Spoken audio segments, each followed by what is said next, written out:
काफिर लोग कहते हैं कि तुम पैगंबर नहीं हो।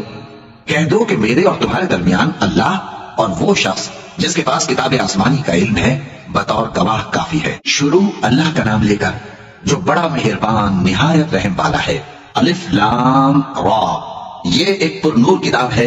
इसको हमने तुम पर इसलिए नाजिल किया है कि तुम लोगों को अंधेरों से निकालकर रोशनी की तरफ ले जाओ, यानी उनके परवरदिगार के हुक्म से इज्जत वाले खूबियों वाले मालिक के रास्ते की तरफ, यानी उस अल्लाह के रास्ते की तरफ कि जो कुछ आसमानों और जमीन में है सब उसी का है।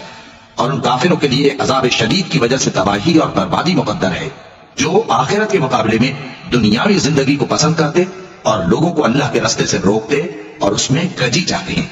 ये लोग बड़े दूर की गुमराही में हैं और हमने कोई पैगंबर नहीं भेजा मगर वो अपनी कौम की जबान बोलता था ताकि उन्हें अहकाम इलाही खोल खोल कर बता दे। फिर अल्लाह जिसे चाहता है गुमराह रहने देता है और जिसे चाहता है हिदायत देता है।